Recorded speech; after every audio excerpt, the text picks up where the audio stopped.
On this episode of the Oklahoma Breakdown with Ikard and Lehman, presented by Metro Ford of OKC, we bring you the latest OU updates, including how the OU guys performed at the Senior Bowl and the National College Football Roundup. We bring you the latest college football news, including Mike Stoops' new job and one of Teddy's dreams not coming true. We give you our winners and losers of the weekend and break down OU's big win over Alabama in Football Guys Talking Basketball.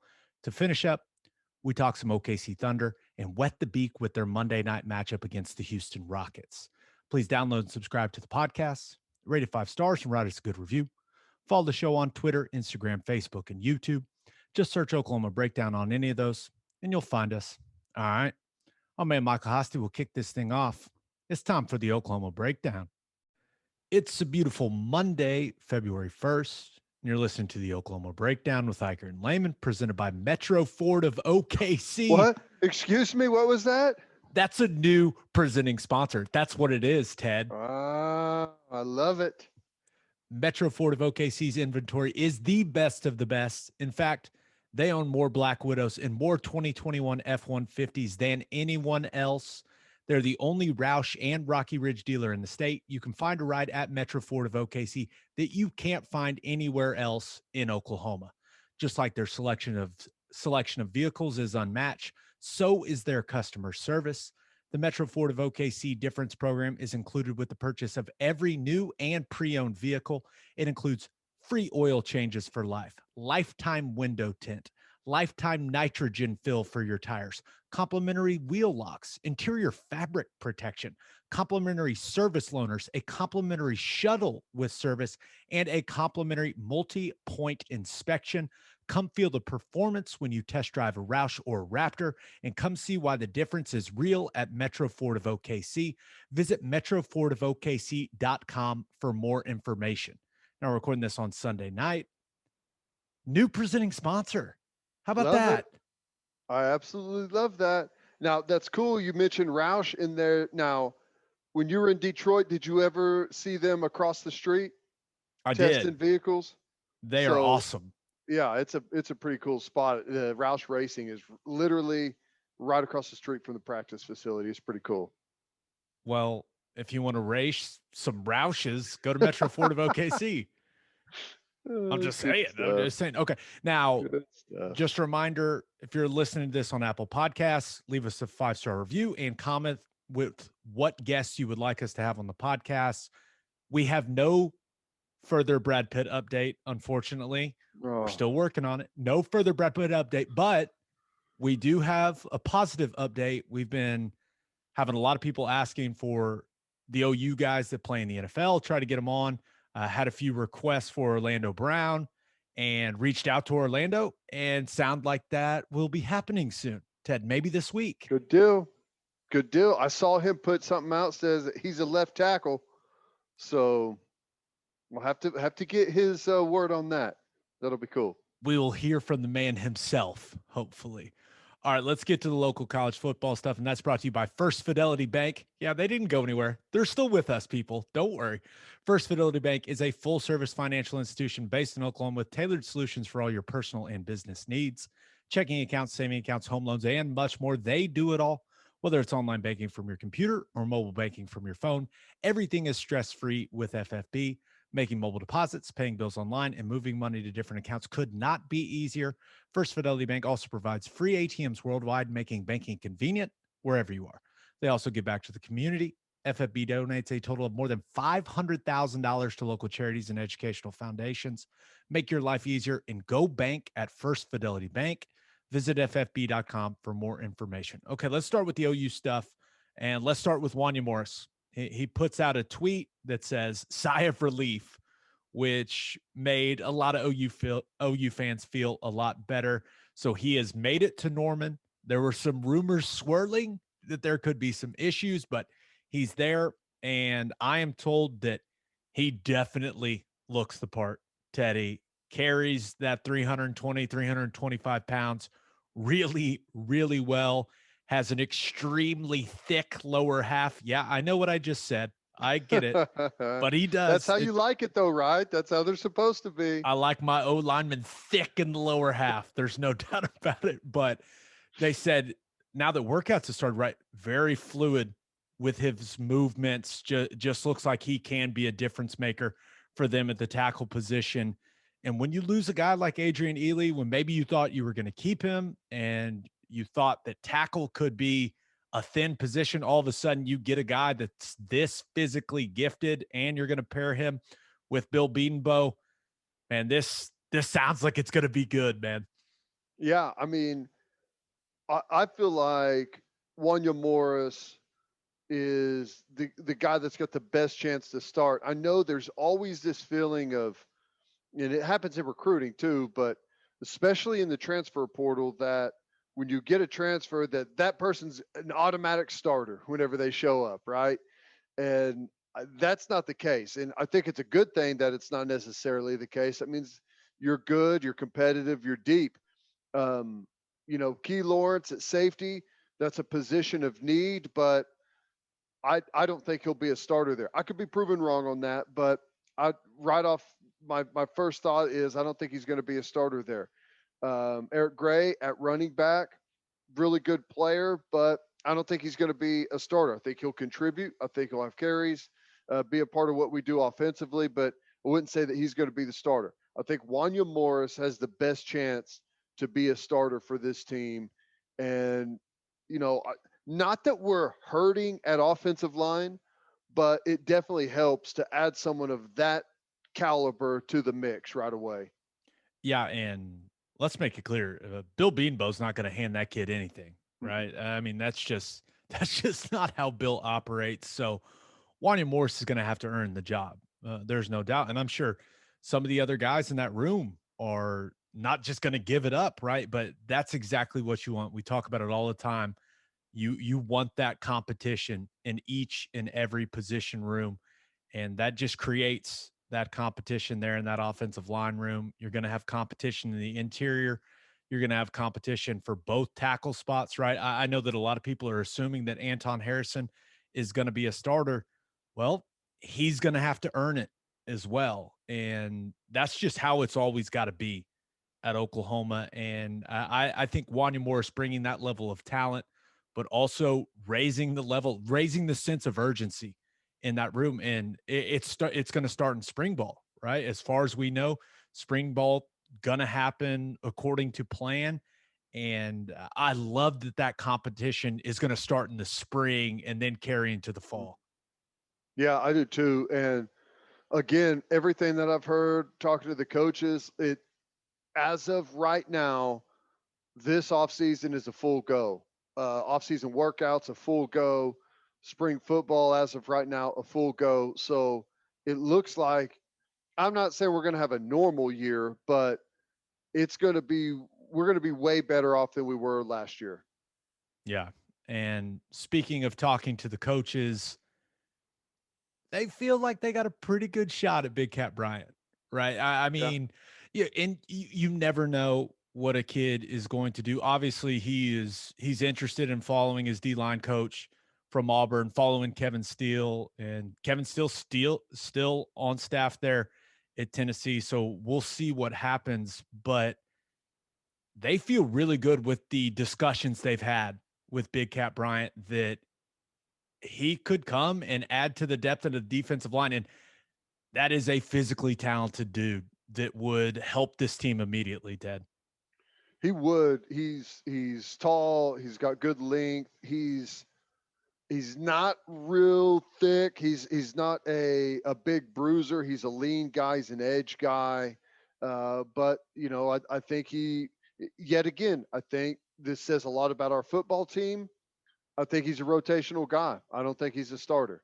For him to start, he's going to have to be better than Benito or Isaiah Thomas as a hand down guy, which I don't think he really is. I mean, I see him as a rotational guy that's going to be, someone that definitely factors in, but I don't see him as a starter. And just think about that, how far we've come to where a guy from the SEC defensive lineman edge guy is transferring in possibly and has a ton of production, a ton of snaps under his belt. and I don't know that he's necessarily a starter. That means a lot. Yeah, it certainly means a lot. Now, I think he'd probably be a starter, maybe. I don't, and Over who? well, you look at him because he's about a 250-pound guy, right? So, like you said, he's going to play on the edge. To me, I think he could fill that Ronnie Perkins role really well, right? A guy that he can play off the edge if you need him to. He can also be one of those guys, put his hand on the ground, do all the slanting and angling, getting inside a little bit. Maybe you even kick him inside in some sort of rush package, right? I think he has that type of versatility.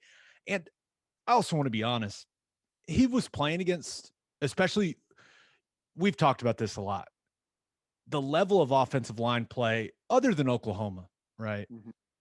It's not great in the Big 12 right now. Let's be real. So I think he could be an extremely effective player in the Big 12 conference because frankly, he'd be going up against some worse offensive linemen. I think his production would be pretty solid. And I could be wrong. You know the defensive side better than I do, but I Well, do think that he has all those traits you want in that Ronnie Perkins role.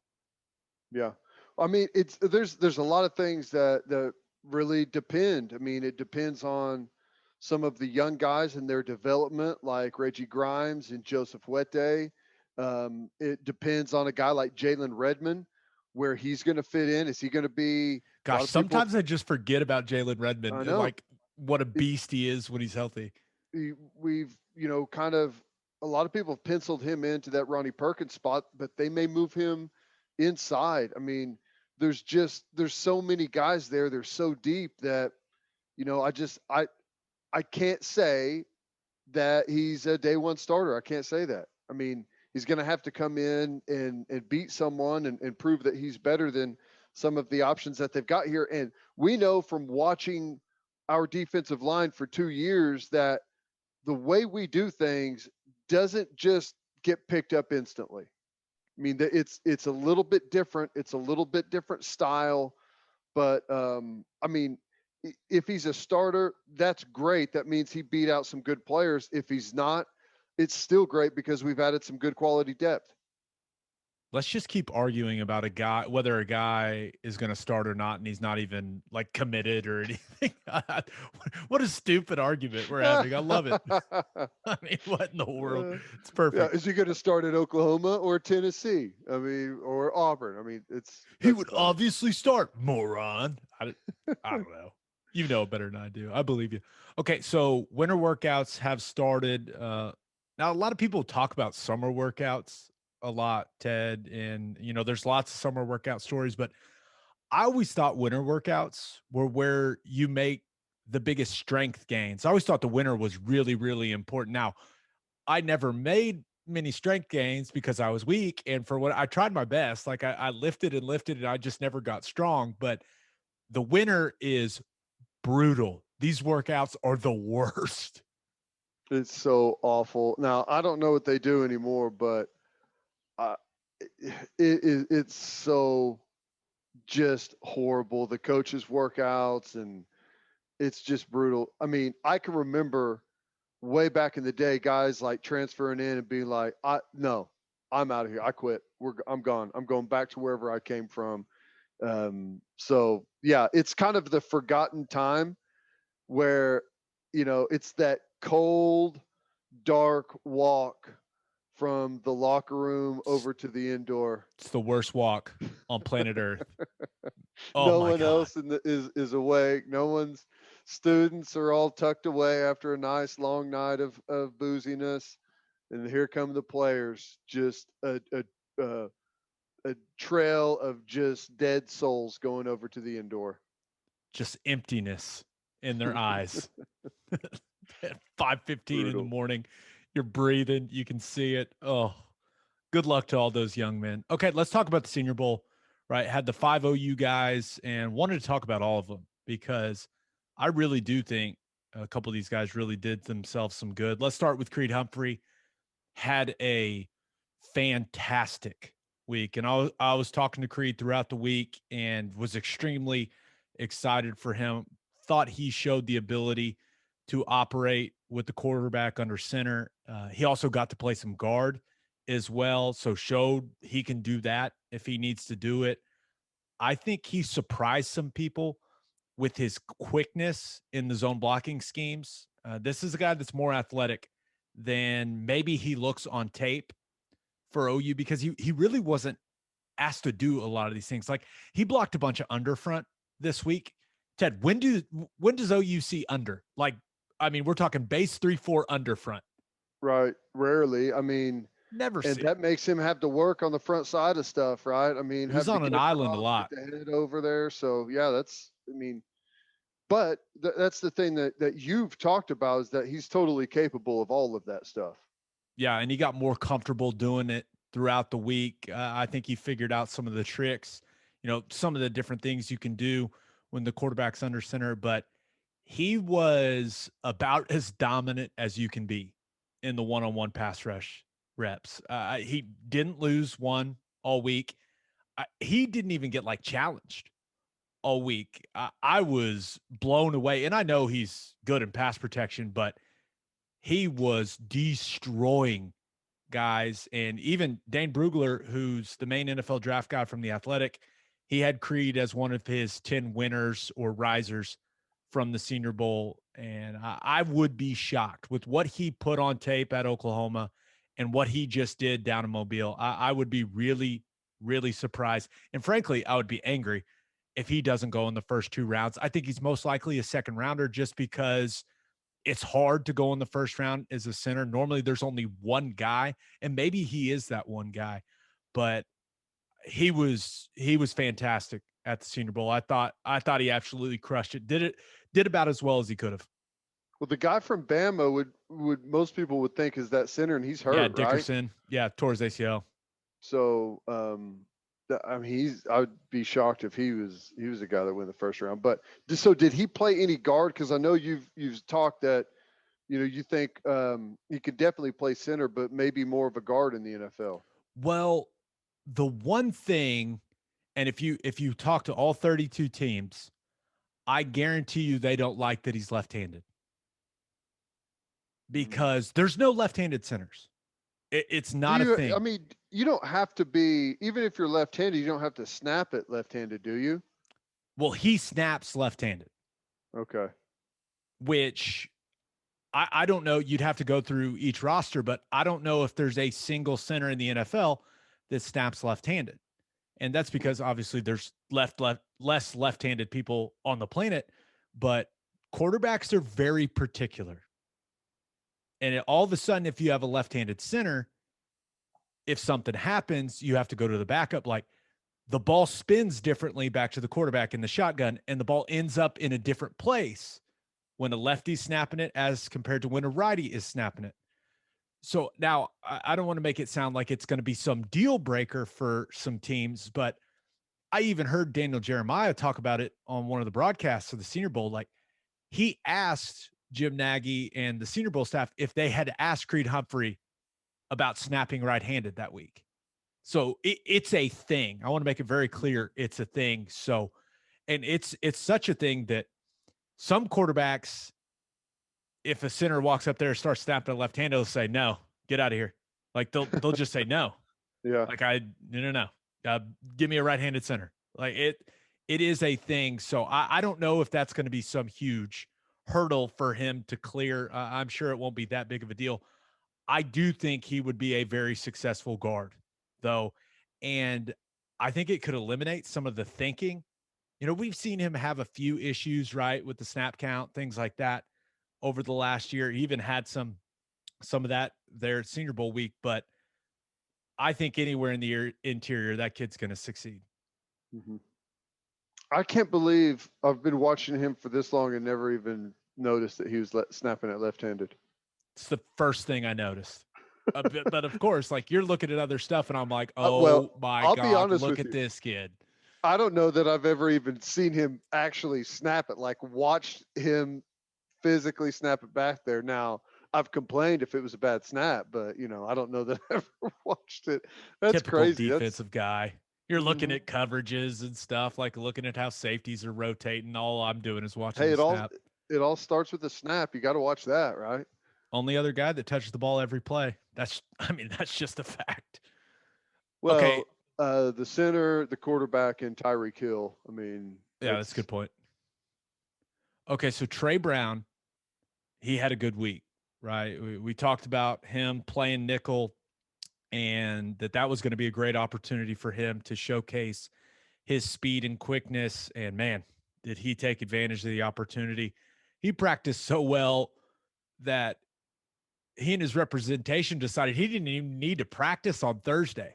I mean, that's how well he was playing. And I thought he showed a great level of competitiveness, and that didn't go unnoticed by the other guys he was practicing against, because he ends up being named the top defensive back on his team in a vote from the wide receiver group on his team. That's got to feel good for Trey Brown, Ted. I'll tell you what's crazy is, just watching the film and the highlights of him out there at corner in 101s. He looked like by far the quickest guy on the field. Like, it didn't even look close. He was aggressive. He was attacking it, and he was physical. Here's the thing: is like in 101s, be overly physical. Okay, yeah, maybe he interfered, maybe he didn't, but you can always question that and say what if. But if a guy's just beating you, that you look bad. I was shocked at how good he looked out there. Shocked. I mean, the quickness. Maybe it's because I've never watched him in 101s before, but like I said, he looked like the quickest guy at the Senior Bowl, and I know he's probably the fastest straight line speed. But I mean, it was impressive. Him and the Felton kid from UCLA, they had Mhm. a couple battles, which I was like, oh, this is good. Those were probably, in my opinion, those were the two quickest guys on the field. It was, or which was it, Central Michigan? I don't know. His name was like Dwayne something. He was a wide receiver. He may have helped himself more than anyone. That kid looked amazing. I forgot what his name was, but he was great. Okay, Ramondre Stevenson had a good week.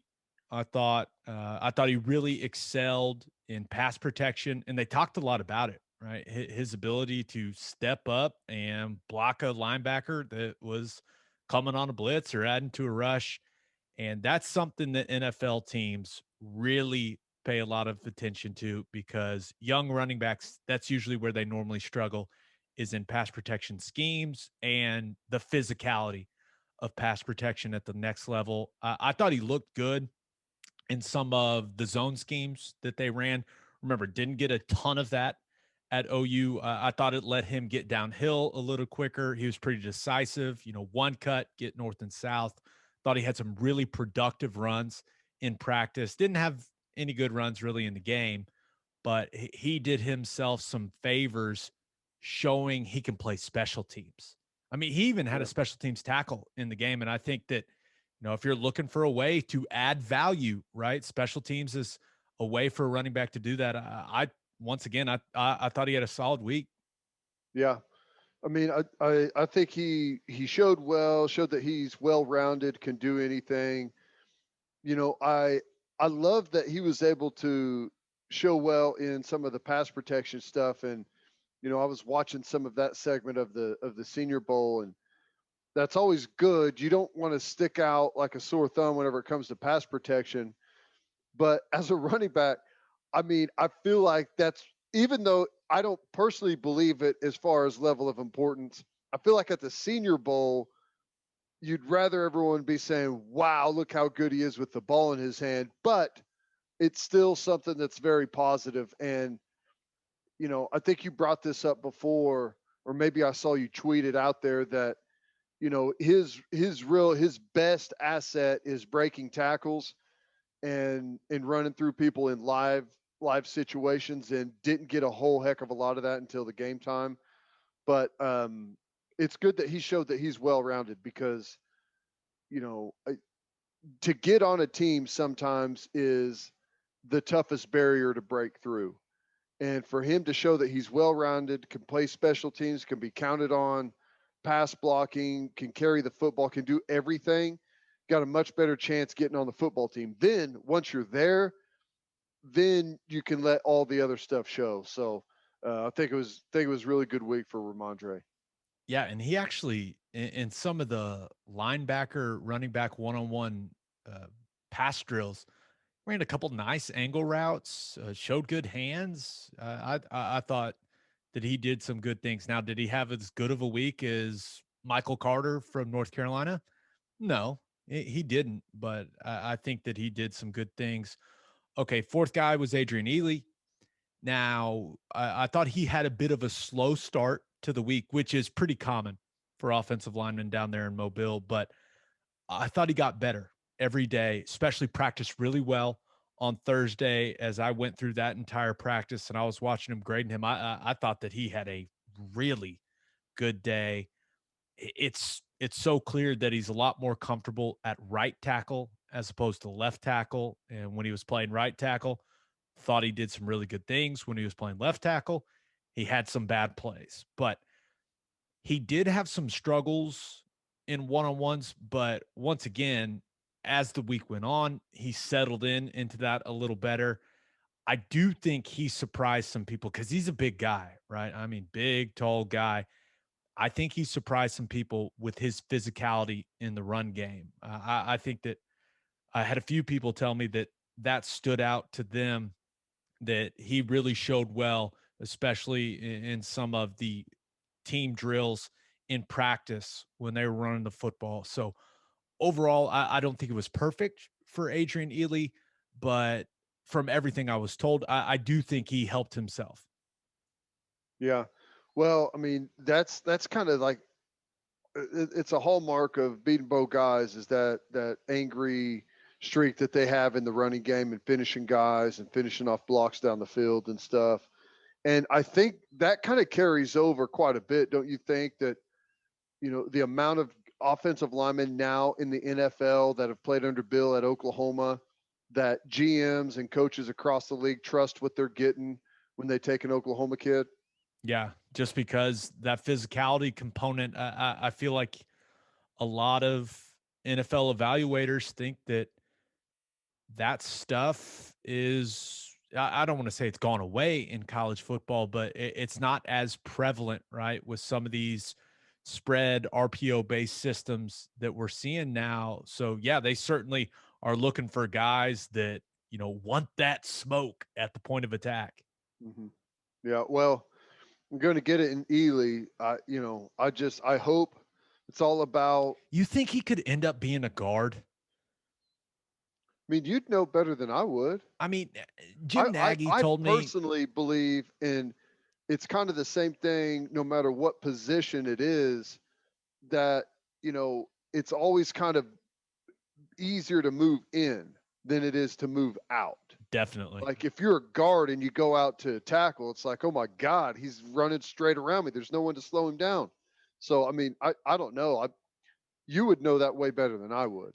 Yeah, I'll be interested. I think they'll try him at tackle first, but I do think that some teams will project him as a guard. Now, would he be tall for a guard? Yes, but I think him with that strength, right? If he could operate a little more in a phone booth and maybe get it on a little quicker, right? Little shorter set, different angle on his set. I think it could be good for him. I'm really interested to see how his pro career goes.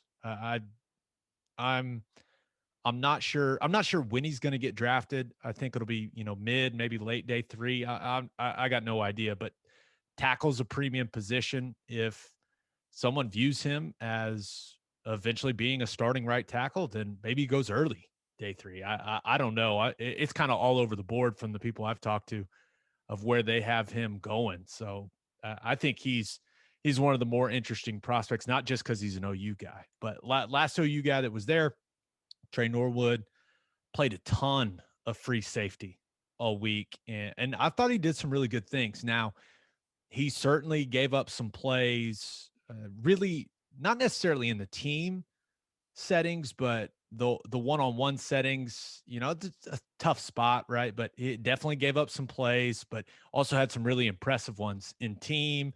breaking up passes, making big hits, made some plays in the game as well. But Ted, to me, it just feels like Trey Norwood's pro day is going to be really, really important for him just to see what kind of times he puts down, because he's got the instincts, he's got the versatility that the NFL is looking for. I just wonder what that speed is actually like. Yeah.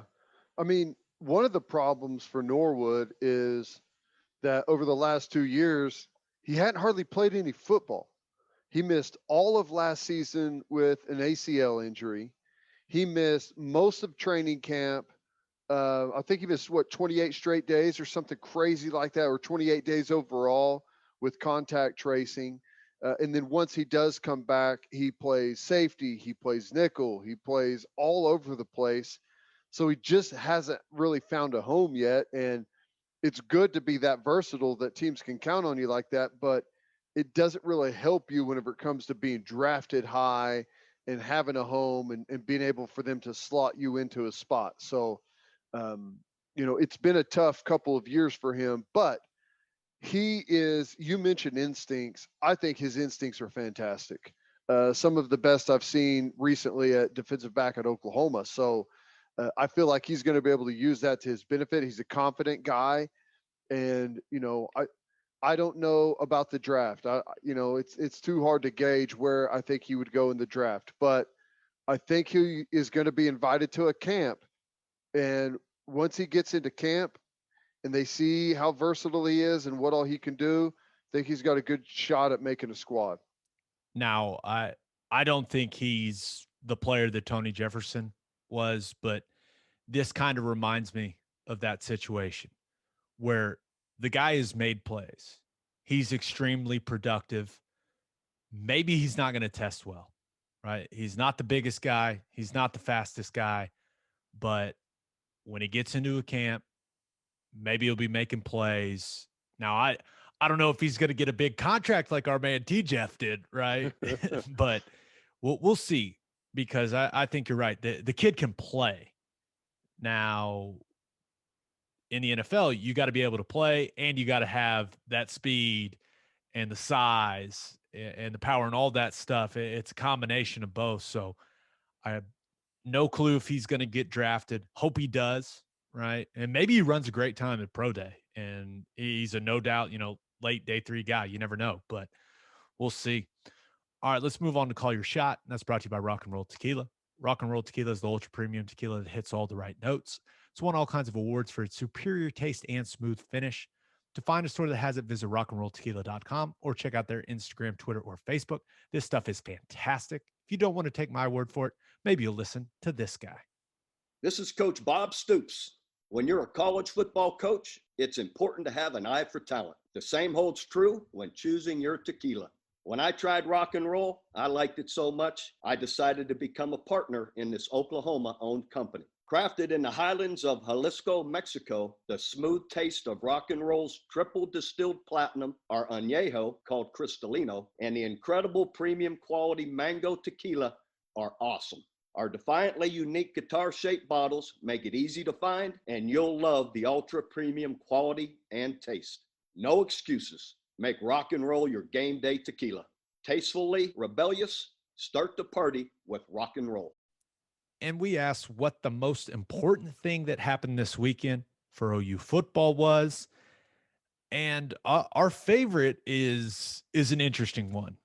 It comes from Tanner Palmer, at Tanner Palmer on Twitter. He says, Oklahoma is now looked at as a basketball school, which in turn takes pressure off the football team. Teams will now underestimate the Sooners on the gridiron. Now, I can only imagine that our man Tanner is joking. He's being sarcastic. I assume that is the case. But Teddy, I just wanted to get your reaction to that one, because we do ask for the boldest, and that is bold, Tanner Palmer. That is bold as hell. OU is a basketball school. Well, I've said forever that we're a gymnastics school, and there's really no one that can change my mind. Gymnastics school that's good at football. It's a great theory. I mean, but here's the problem is you can't be good at two things, it appears. I mean, the better Kentucky's football program gets, the worse their basketball program gets. The better North Carolina's football team gets, the worse their basketball team gets. I mean, except for Kansas, they suck at everything, okay? But um, I would take that if it didn't mean that you got to give to get, man. And unfortunately, I'm not willing to give anything from football to get in basketball. OU is not a basketball school. OU wasn't a basketball school when Blake Griffin was dunking on everyone and ended up being the number 1 pick in the draft, right? When Buddy Yeah. Hield took him to the Final Four, it wasn't a basketball school. It wasn't a basketball school in the 80s whenever they were like really good. Still a football school. Still a football school. Will always be a football school unless the fabric of Oklahomans changes significantly, unless there's a drastic change, a material change, it will never be a basketball school. What if Patty Gasso wins another national championship this year and football doesn't? I'm just asking. I mean, school? Softball school? We've got a person on Twitter that constantly asks us to have Patty Gasso on here. Like literally once or twice a week. It's like, hey, you have Patty Gasso on yet? It's like, I will have Patty Gasso on whenever she wants to come on. And that's a promise. What were they, preseason number 3 or 4, I think, in most stuff. So they're going to have another good year. There's no doubt. Shocker. One quick thing about Oklahoma State. I did want to say something about Tylan Wallace because I thought he made himself some money at the Senior Bowl. Now, didn't practice the last day and didn't play in the game, but I'm told that he is fine, just a little strain. He got to operate out of the slot and showcase his route running ability down there in Mobile, and he was embarrassing people. I have no idea why they didn't play him at the slot ever. It always bothered both of us, Ted, that they didn't move him around at all. Oklahoma State did not utilize Tylan Wallace the way that Lincoln Riley utilized CD Lamb, right? Where he moved him all over the field. Hey, he was going to be on the outside, on the right side of the field. That's where he was going to be. 100% of the time. Yeah. I mean, it's shocking, right? Whenever you see what can happen whenever you just turn a guy loose and let him go make plays. I had multiple, because I was texting with some people that were down there watching the practices.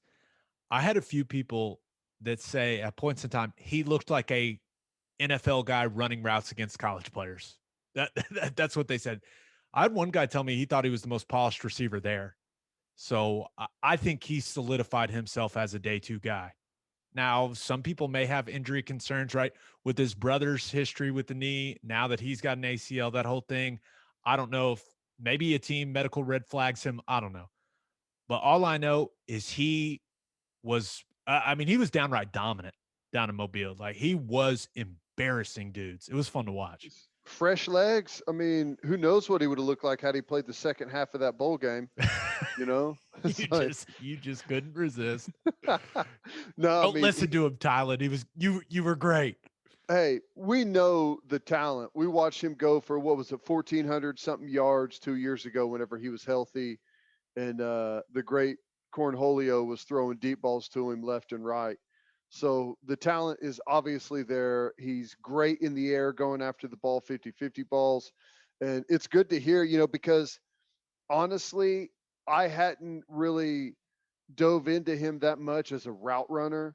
So, which you have to do in the NFL. You can't just be a guy that, tries to out jump people for footballs in the NFL. You got to be a top route runner, and all the best are. So to hear that he's got that part of it down and is that polished, then first rounder. We'll see. It's going to be really interesting what that 40 looks like at that pro day. If he runs in the 4.5s, there's going to be some NFL teams that are going to be very happy, and they are going to want a piece of Tylan Wallace. It's going to be interesting. All right, let's move on to the National College Football Roundup. That's brought to you by our friends at Insurica. Do you own a business? If you do, you need Insurica in your life. Insurica is one of the country's largest insurance brokers with 30 offices throughout Oklahoma, Texas, and the Southwest. Insurica is able to customize programs by accessing the latest information from many insurance carriers. They compare and contrast coverage offerings and pricing in order to design a cost-effective, comprehensive program to meet your business's specific needs. Insurica's clients become best-in-class businesses by working with Insurica's team of advisors to manage risk. Purchasing insurance is only one way to protect your business. Best-in-class businesses win by avoiding a loss in the first place. If your business partners with Insurica, you'll save huge amounts of money and take back control of your total cost of risk. I'm an Insurica client, and you should be too if your business wants to be best in class. Connect with Insurica at insurica.com. That's INSURICA.com. Okay, just a few pieces of college football news. Our boy Mike Stoops, he's got a job, Ted. He's back in it. He has been hired as the new defense coordinator at FAU.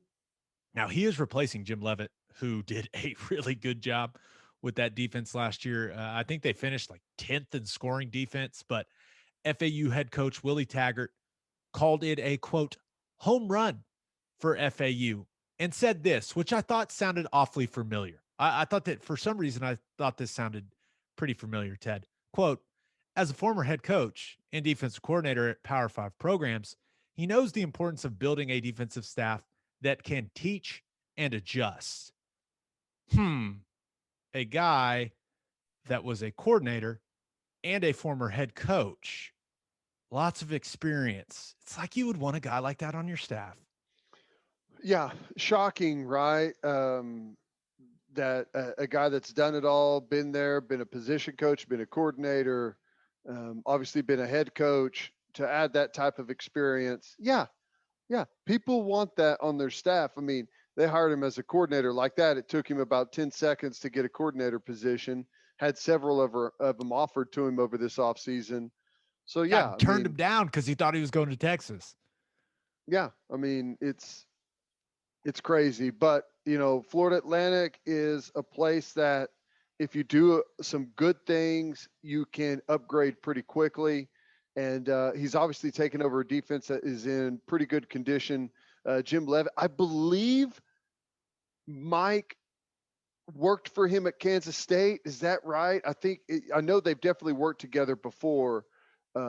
So yeah, I mean, I think it's a great spot for Mike Stoops. I don't think it is a destination job by any means, but if he can go in there, have a couple of really good years, may have a chance to upgrade, or who knows, if Taggart was to take another head coaching job, maybe he would slide into a head coaching role. I don't know, but I think it's a good spot for Mike. Yeah. I'm just glad he landed on his feet. Still, where is Florida Atlantic? Boca Raton. Ah, that's right. The rat's mouth. The rat's mouth. Perfect for Mike. Hell yeah. That's perfect. All right. The ACC and SEC both released their schedules for next season this week. And unfortunately, they are both going back to their format where they only play 8 conference games. Teddy, I know this breaks your heart, but Notre Dame will no longer be a full ACC member. I know you wanted either. it. No trophy. They were close, but no trophy. I'm sorry, man. So, no, I was just going to say, I mean, I still like the format for the ACC. It's not great, but it does seem like it's getting better. Not great, but getting better. Yeah. So I hope all of you enjoyed those 10-game conference schedules for a year. They were awesome. Have no clue when we will see it again, but it just went so well and worked so well, and people liked it so much where the ACC and SEC both were like, you know what? We can't do that again. We can't make these people this happy. I mean, come on, man. I mean, they could probably do it better to where they don't just hammer the hell out of the bad teams in the conference by making them play every single one of the good teams. But it was kind of cool to watch the SEC play good games week in, week out, conference games. Now they're back to what their four non-conference opponents, which consists of one decent opponent, one opponent you've heard of, and then 2 that you didn't even know were schools, much less had a football program. So we're back to that rotation, which, you got to have that 13th data point, even whenever it's the Citadel or some directional school that, you didn't even know existed. So it's great. Data points. Gotta love the data points. I will say this. There are some good non-conference games when you look at the ACC and SEC. Of course, they're still going to play those rivalry games, right? Those will all be back, which is great for college football. I'm obviously glad that is coming back, but we're going to get Clemson, Georgia. We're going to get Miami, Alabama. So, I mean, there's a couple other good ones in there, but those two, I saw them. I was like, hell yeah, let's go. Yeah. No, I mean, there's a couple of good games to start off, and hey, we're going to find out right out of the gate if Miami's worth a dang, right? I mean, that's kind of the team to watch next year whenever they got their quarterback, as long as he's healthy. But no, there's some good stuff early in the season. It's going to be fun. Yeah, we'll see if De'Aaron King's knee is ready to close. go by that. Yeah, it's going to be close. That thing exploded on him. Yeah. I mean, that thing. We'll see. I'm sure he'll be fine. Modern medicine, he'll be ready to go. He'll be fine. Okay, one last thing, Teddy, and I was saddened when I read this because I immediately thought of you. But Josh Heupel will not retain Chris Weinke on his Tennessee staff. Now, of course, we expected this, right? Hype's going to be the quarterback coach. He's going to be the offense coordinator. They got rid of the offense coordinator as well. But, Ted, your idea where Torrance Marshall would just torment Chris Weinke every second of every day, it appears that won't be happening. I know you were excited about it, so I'm sorry. It's frustrating. Some things you feel like it's just made to happen. Like you couldn't draw this thing up any better, especially it's on the 20th anniversary. It was just like a couple of weeks ago. This is perfect. It's going to be great. They recreate the whole thing every single day in the breakfast, in the cafeteria or something. Coin flip at breakfast. Coin flip at breakfast, but it's not to be. I still would have loved to have sat in on the Heupel Weinke interview though, right? I mean, there had to be some type of reminiscing over the football game, right? They can't just not talk about it. You know what I think probably happened? And I've got no inside information on this conversation, but I think Weinke probably sat down. They both looked at each other. Heupel looked at him, and Weinke was like, yeah, I know I'm not staying. Like, what do you want to do? And he was like, hey, you want to talk about that game? And they probably just talked about the game. That's what I assume happened. Yeah. I mean, it's one of those things where a lot of coaches have been in that position where someone new is in, they know they're going to bring in their own staff, and you just kind of sit down and say, hey, what do you want to know about some of your players? What do you want to know about, the town, like what goes on around here, what to look out for, who to look out for, that type of stuff. So it was probably a pretty casual conversation. And I'm sure Hype had to throw it in there a little bit. Sure was nice hoisting that trophy at the end of the night. Enjoy that Heisman.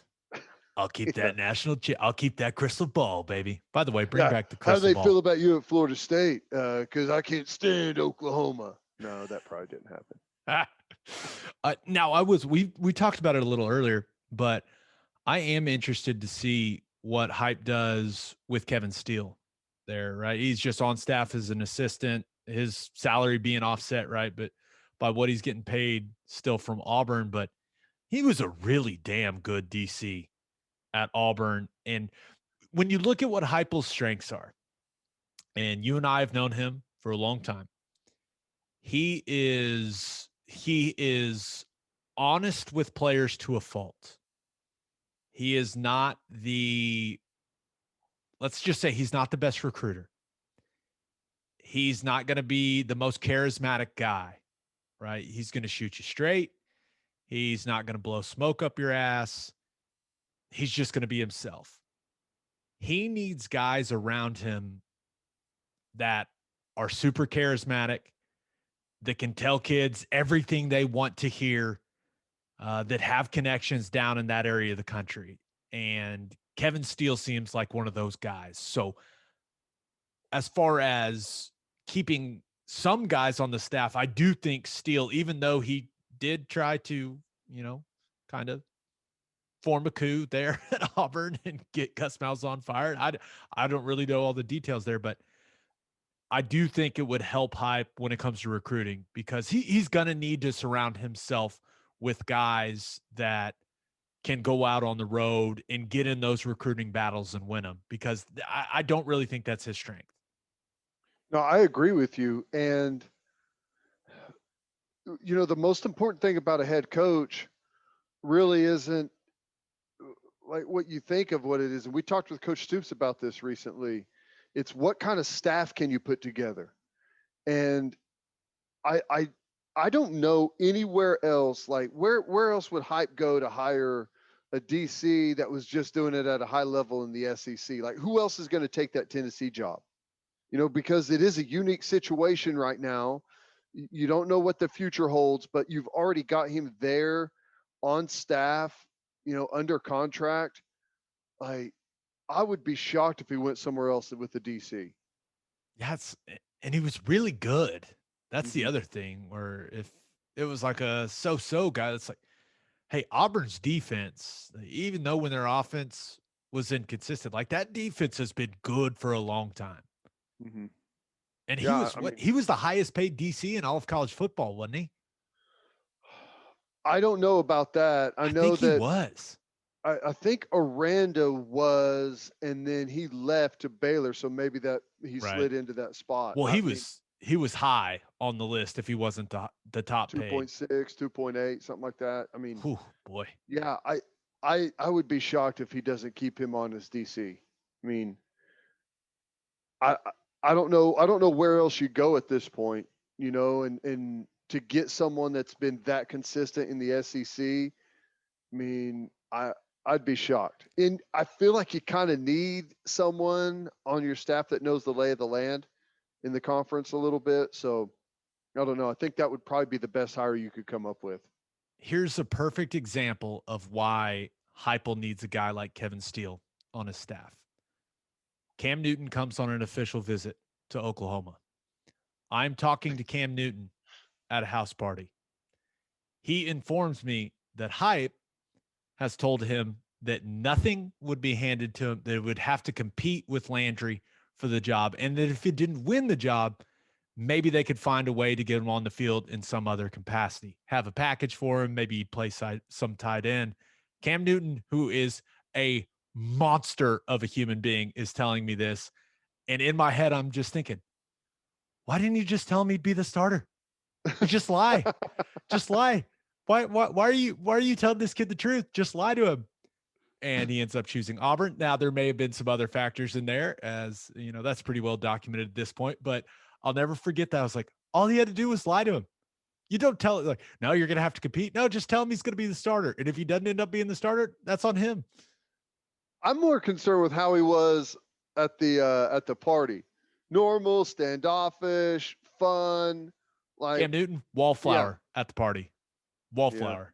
Just massive human though. And it was really, really cool watching him win the national championship at Auburn the next year. I never at any point was like, that should be us. I said that all the time and have said it a ton since. That should have been our national championship.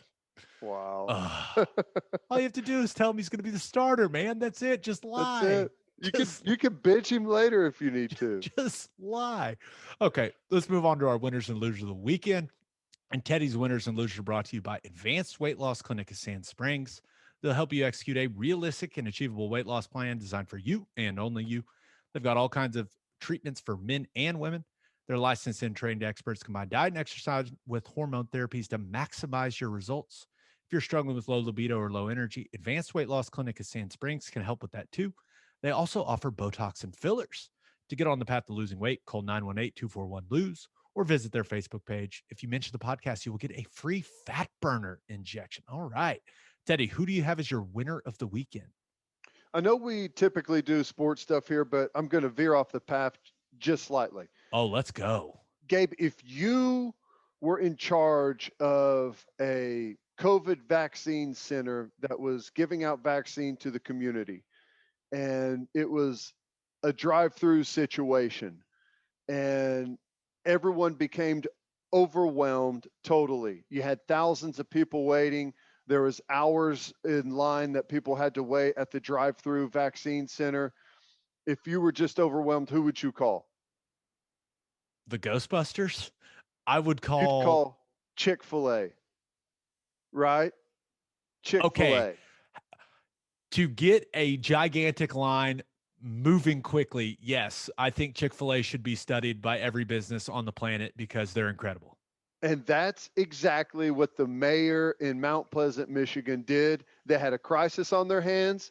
So he reached out to the local Chick-fil-A, and the manager, Jerry Walkowiak, showed up and took control of this thing on his own time, and took the wait from hours to just down to less than 15 minutes. They got people through there. They gave vaccine to over 1,000 people. How about that? Chick-fil-A manager, baby. What?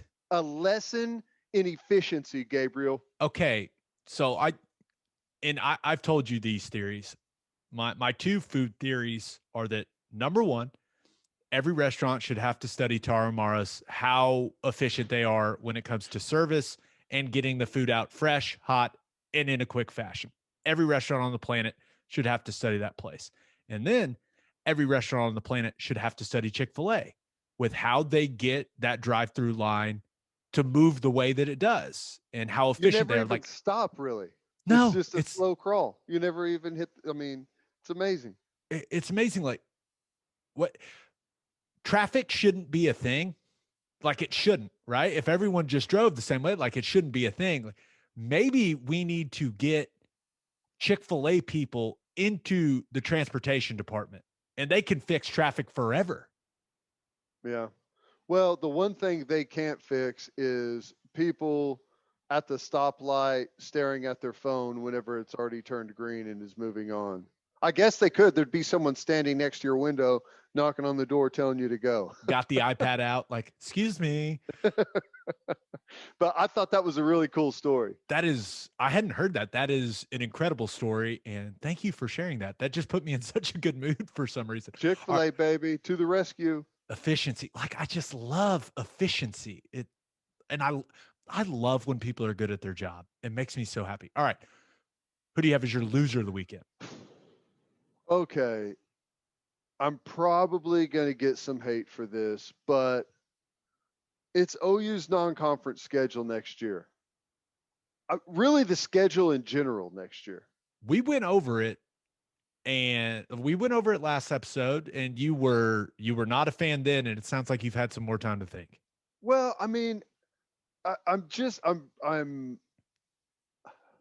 on a year, and I know they can't. This is all like the hay's in the barn and has been, but you only get 6 home games.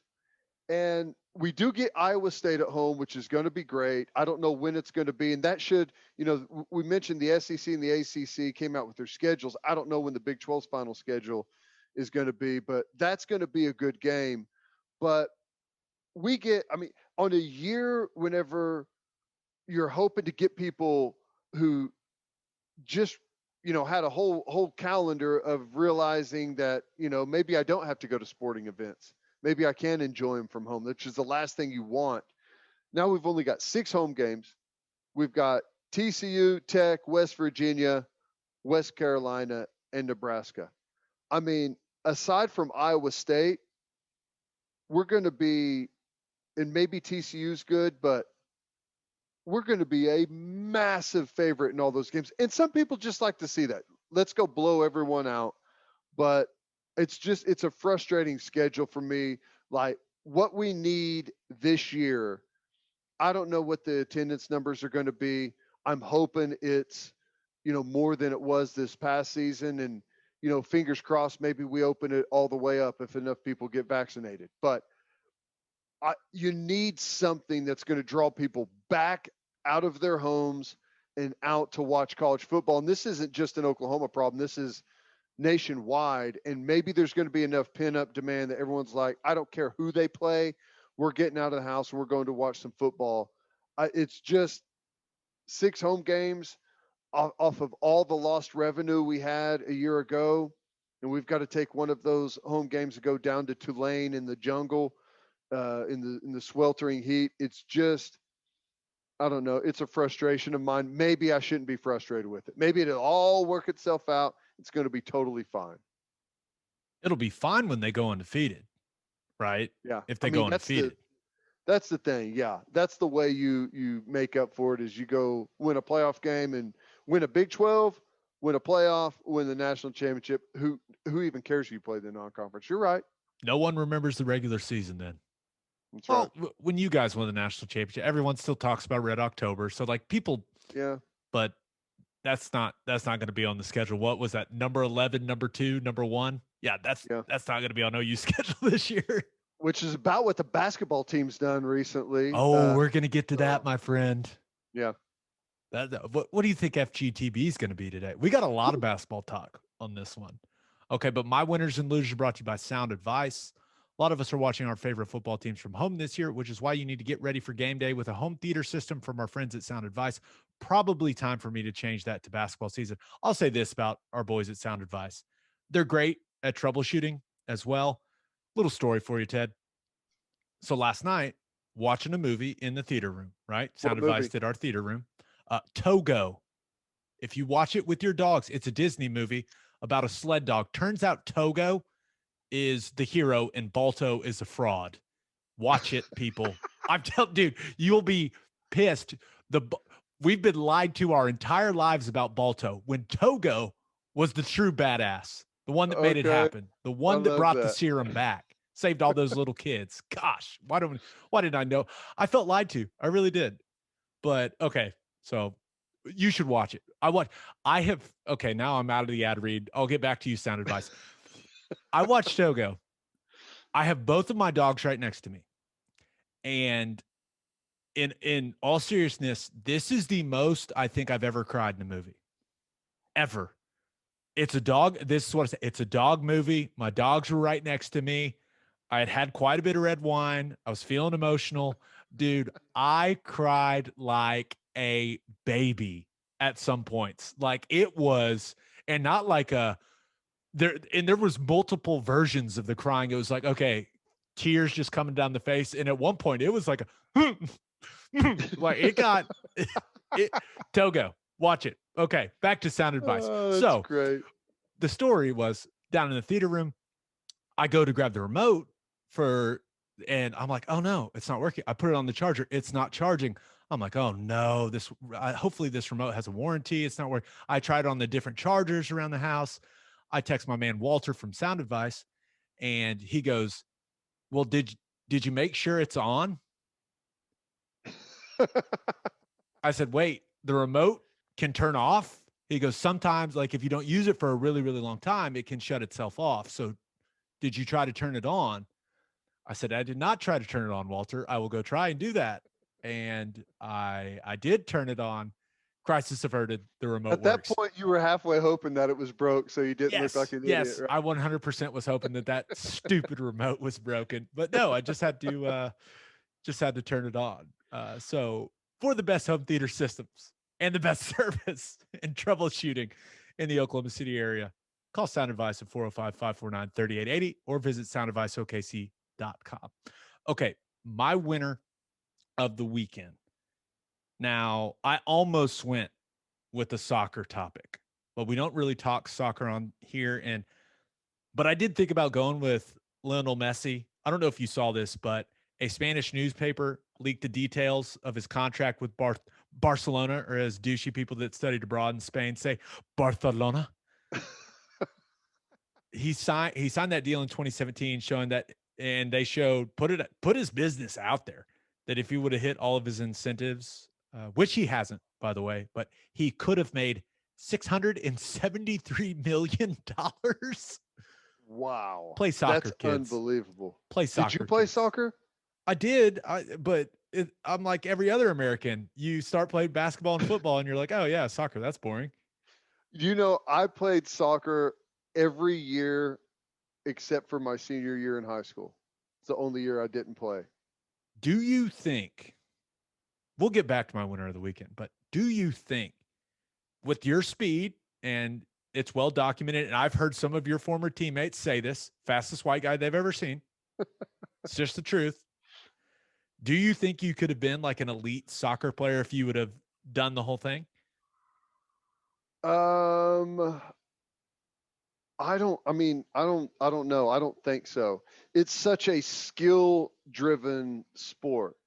Yeah, if you can run, that obviously helps and everything, but it's such a skill driven sport that most of those guys that are playing started playing at like a club or like Lionel Messi. They found him in Argentina whenever he was like 7 years old. He was the smallest guy over there, and they took him back to Spain with him, and he went to school over there. I mean, you've got to be unbelievably skilled. I would say no, but I mean, if it's the only thing that I ever did, maybe. Do you know who Michael Bradley is? The guy that played for the U.S. men's national team? I'd probably know him if I saw him. Well, he's bald. He's bald. You would have just been like a super jacked version of him. That would have been way cooler. Hey, that'll work. That'll work. Could have been you, man.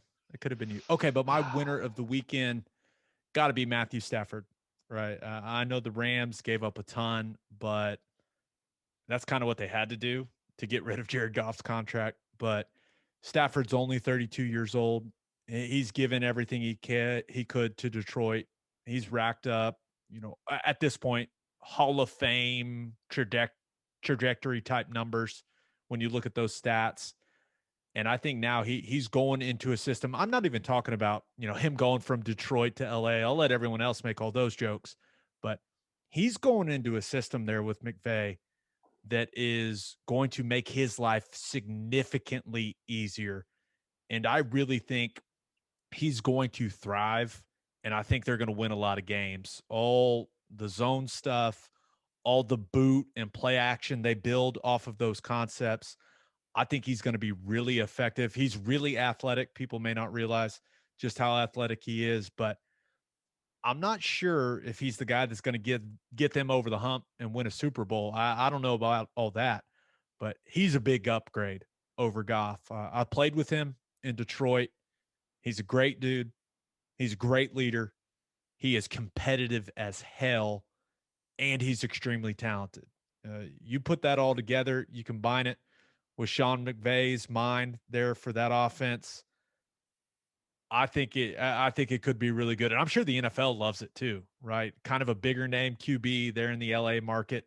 Maybe he can get there to be, maybe there'll be 35 football fans in Los Angeles now instead of 30. That'll be good. I mean, I think it is for the Rams. It's amazing. And you're right. Talk about taking the pressure off of him. Forget the system. How about the defense? I mean, they made it to the divisional round of the playoffs with a quarterback with a surgically repaired thumb and a backup, who got knocked out the first play of the game, first series of the game. So I mean, they're so set up defensively, and they've got really good talent on the offense. You're right. It's just Stafford just needs to deliver the football to the playmakers, rely on the defense, which is going to be interesting to me because he's had to really be the bulk of the playmaking. And, they've had some good defenses through there, but not great. He's always had to try and go above and beyond and kind of Brett Favre his way around, being a gunslinger out there. He's going to have to get way more conservative, or should get way more conservative in his play. And I don't know how easy of a transition that's going to be for him. You would think it would be easy, but I don't know.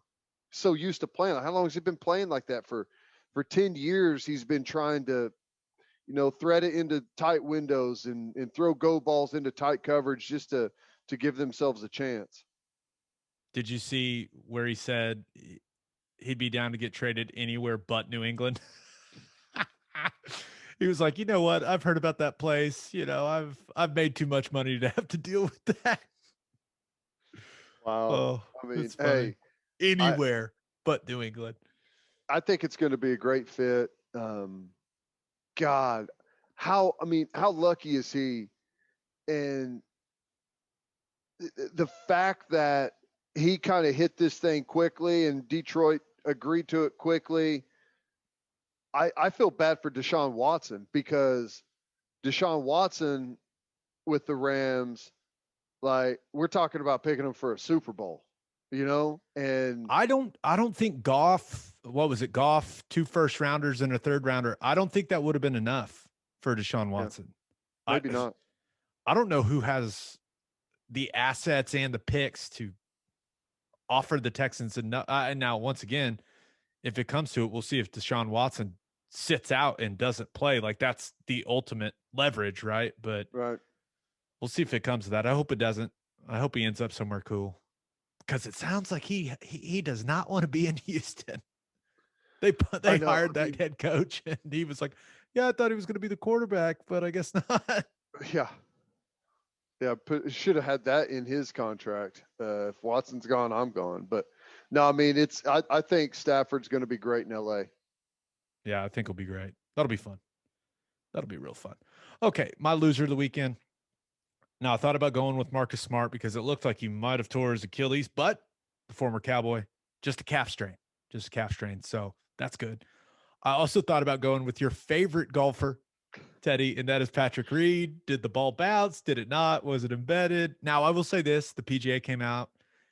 Even the rules official ended up saying what he did was correct procedurally, but he's a dirty, dirty cheater, so no one is going to side with him. So let's just get out there. But I don't understand that. How can they here we go. But I mean, I've got an honest question for you though. Either a ball is embedded or it's not. Right? I mean, there's really no. Nick Faldo was like, how's it embedded if it bounced? Now, Patrick Reed and the people playing with him, I guess they didn't see it bounce, but Faldo was like, how does the ball get embedded if it bounced? Like, what? I mean, I don't care. Even Jim Nantz, what did he say? He goes, it's not a good look, Jim. It's not a good look. If someone walks up to Patrick Reed and say, I don't think it bounced. Okay. I don't care if it bounced or not. Like, you can tell if a ball has been embedded. Like if it hits into some wet stuff and just and stuck down in there, you can barely find it. I don't know. I think they're trying to save their what. They don't want people talking bad about golf, I guess, because I don't know how you could say that was the proper way of handling things, but I don't know. I don't know. Patrick Reed continues to be insufferable. But my loser of the weekend, the Kansas Jayhawks. Kansas basketball. Let's start with Friday. So for the last 3 years, Kansas has been saying that they were a victim, that those Adidas employees were paying those top high school recruits without their knowledge. They said they were acting on their own, and they were not a representative of Kansas basketball. Well, in a shocking, and I do mean shocking, development, it comes out that during a decision in an appellate hearing for those Adidas guys, a phone call made by an unidentified Kansas assistant is referenced in the judge's dissenting opinion of the case, and he references the call in detail. And I quote, in the call, the coach admitted that he knew paying for a recruit's brother to visit the school violated the NCAA rules, yet he planned to ask Jimmy for help in routing funds to the family through an amateur team, all in the hopes of getting the recruit to eventually commit to Kansas because it's his job to do so. Shocked. Now, I want to make it clear. I don't care if those kids got paid at all. I do not care. But not a good start to the weekend for Kansas basketball. Then they get absolutely worked by Tennessee in Knoxville on Saturday. In 19? Lost by 19, and it really wasn't even that close there in the Big 12 SEC Challenge. Just not a good weekend for the Jayhawks, Ted. Not a good one at all. You hate to see it. Not. You hate to see it. I mean, the last time, I'm trying to remember back to what the NCAA said. It's been a while, and instead of like going along with it and trying to make the moves to fix what happened, Kansas said, nope, we didn't cheat. Nope, not doing it. We're hiring lawyers. We're fighting this to the bitter end. It sounds like the bitter end is really getting close. And I said it a long time ago, and maybe I'll still be proven wrong, but I still think that Bill Self ends up getting fired over this. But maybe they don't care. Maybe they just eat it, and whatever happens, happens, and they try and fight their way back. But I don't know. It doesn't look good. Yeah. Not a good weekend. Not a good weekend. All right, let's move on to Football Guys Talking Basketball, and that's brought to you by Riverwind Casino. Riverwind is Oklahoma City's premier casino experience. There are temperature screenings at all entrances, and masks are required for all patrons and employees because your safety is Riverwind's #1 priority. There are so many reasons why Riverwind is consistently voted OKC's #1 casino, but it all starts with their amazing variety of gaming thrills and excitement. Riverwind's beautiful, award-winning environment plays host to more than 2,800 of the latest electronic games with a huge selection of table games, including blackjack, blackjack match, roulette, and craps. No matter what your game, Riverwind has it in spades and hearts. And February 1st through 13th is their Keys to My Heart.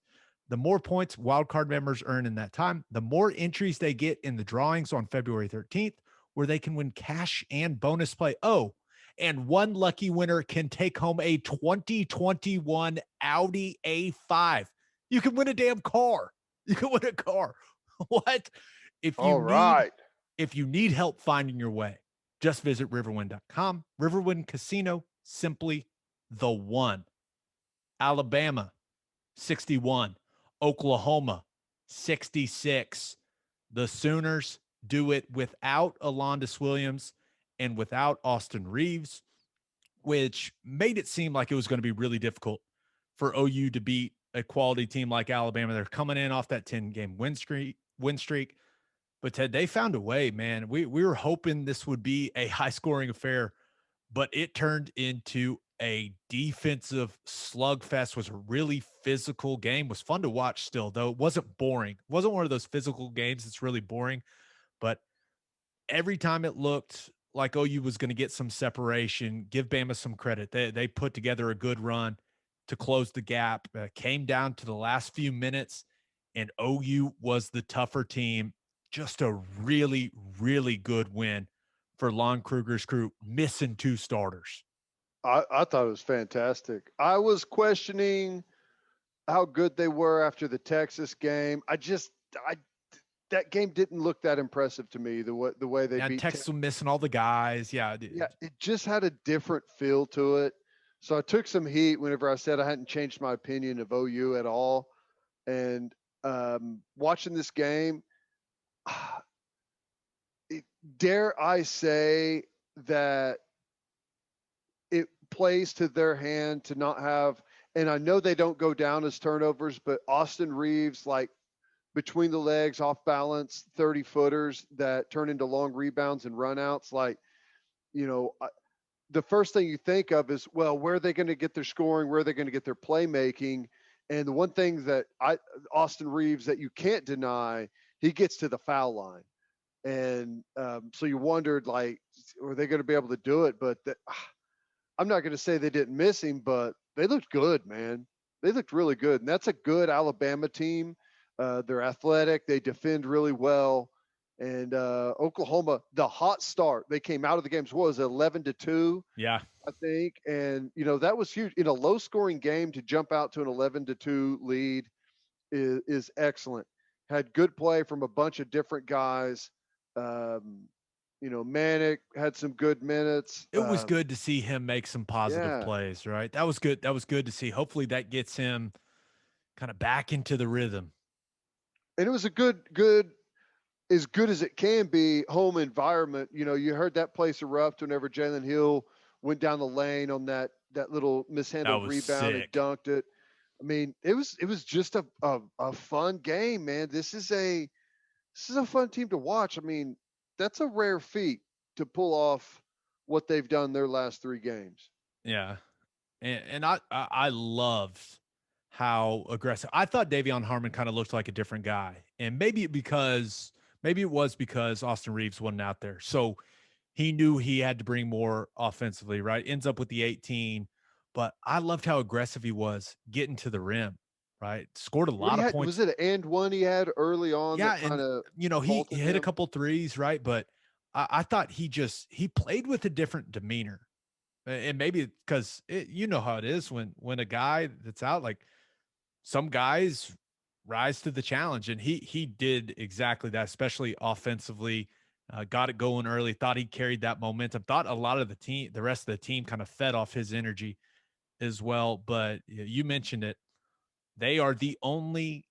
They are only one of two teams. I think they're the second team in the past 25 years to beat 3 top 10 teams in a row. Now, I don't know how many teams have had the opportunity to beat 3 top 10 teams in the row, but if you're one of two teams that have done it in the past 25 years, that's usually pretty good.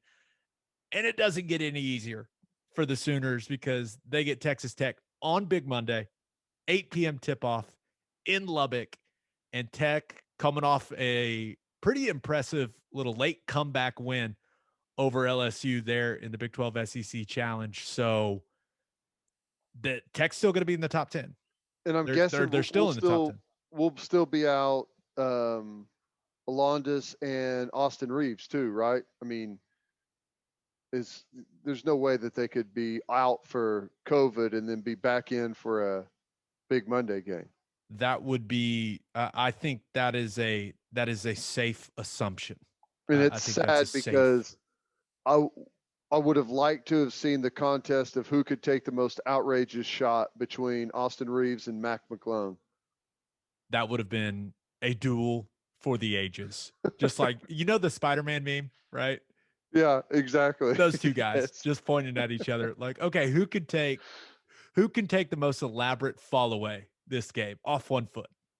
I mean, McClung's fun to watch now. He is. He could be fun to watch, but I mean, he lets it rip though from everywhere, but he's incredibly athletic. So it's going to be a fun game. I talked to Chris Beard about him on my Sirius show a while back, and I believe the way he phrased it was Mac is trying to play the right way. That's what he said, which is such a great quote. So did he transfer from Georgetown? Is that where he was? Georgetown. Yeah, a lot of people knew him from the dunks, but yeah, he's starting to fill it up. He's starting to fill it up. Now, I don't know how efficient he is, but hey, kid's fun to watch. Man, that's how I know. I know him from the dunks, which I saw him go between the legs in a high school game, and I was like, wow, that's awesome. So very Teddy Lehman-esque. Yeah, right. No way. All right, let's finish up and let's wet the beak. And that's brought to you by Bishop McGinnis Catholic High School. Bishop McGinnis Catholic High School has a long tradition of educational excellence. They know that children need to be in school and are doing everything possible to make that happen. Bishop McGinnis students were welcomed back last August and saw very few interruptions in 2020. With a 12-to-1 student-to-teacher ratio, no student is overlooked. Bishop McGinnis's college prep curriculum offers 22 AP courses. If you want to provide the best possible educational and spiritual development for your children, contact Bishop McGinnis Catholic High School or visit bmchs.org. Financial aid is available, and I am now realizing that Riverwind probably should have sponsored the sports gambling segment and Bishop McGinnis with FGTB. But, you know, here we are. So let's talk some OKC Thunder, Ted. Thunder took it on the chin against the Brooklyn Nets. Kevin Durant didn't even play because he hates us here in Oklahoma City. Didn't even want to be on the court.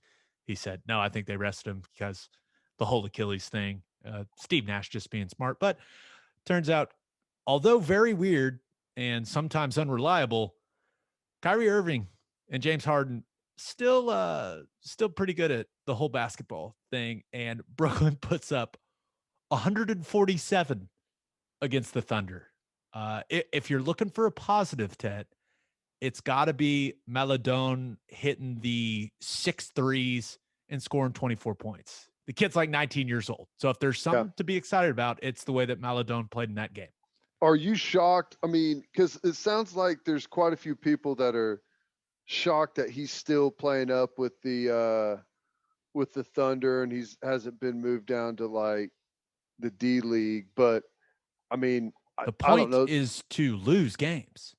Develop the young players and lose games. Like, why would you want him not playing? Like, I agree, and I I've just heard that I got a question for you. Hold on.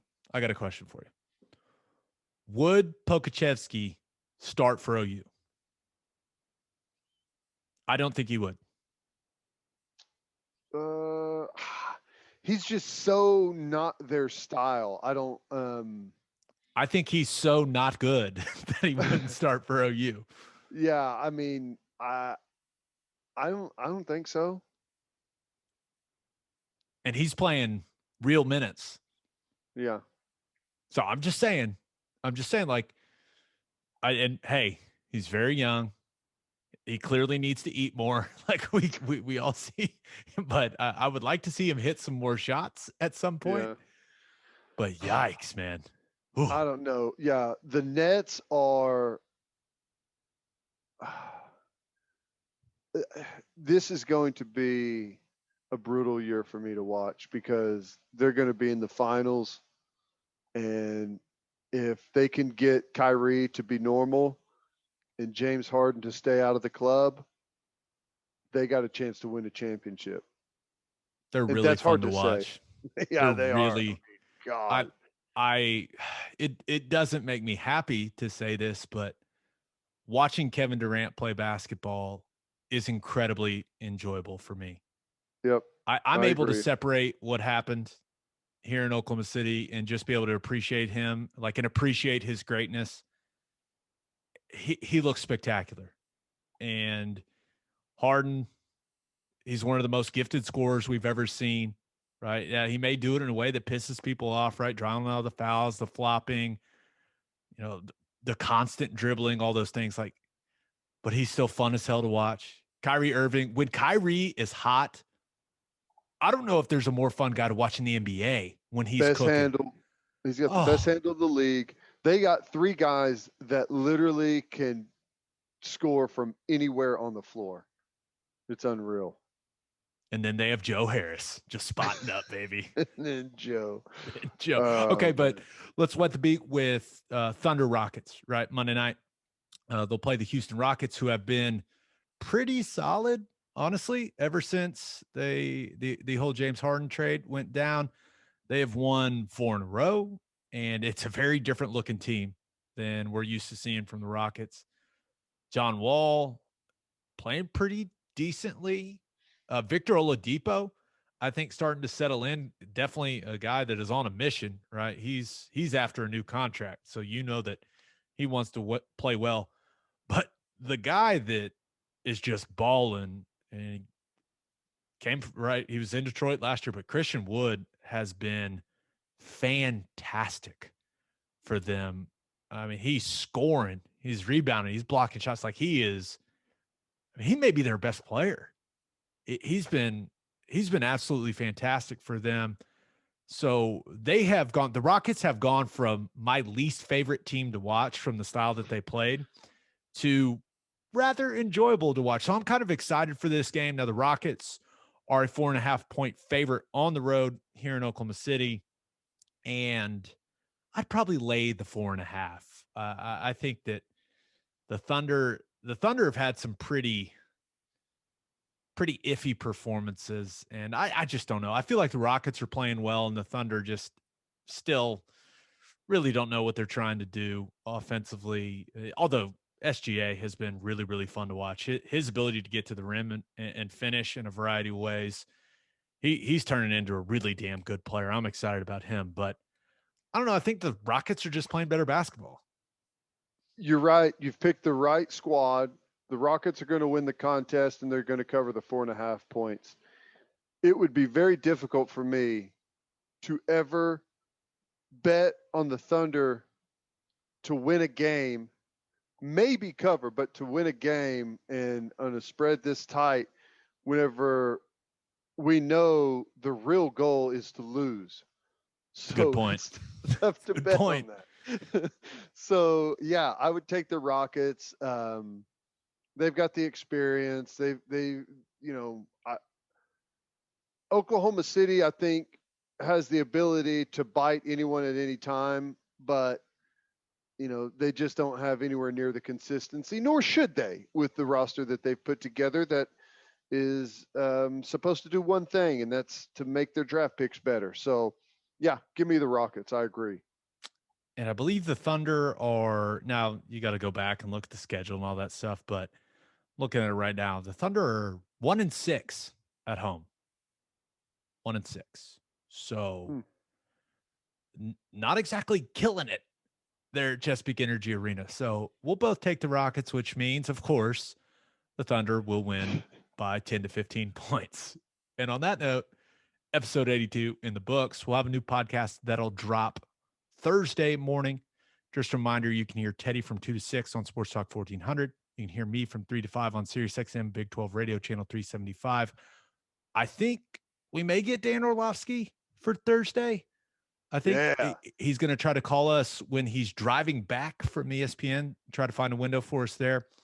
So hopefully we'll get a Super Bowl preview with our man Orlovsky, and I think we may get Orlando Brown this week as well. So could be a big week, could be fun. But hope you all have a great week. Till next time, we appreciate you all for listening. Do what you always do, Oklahoma. Take care of each other.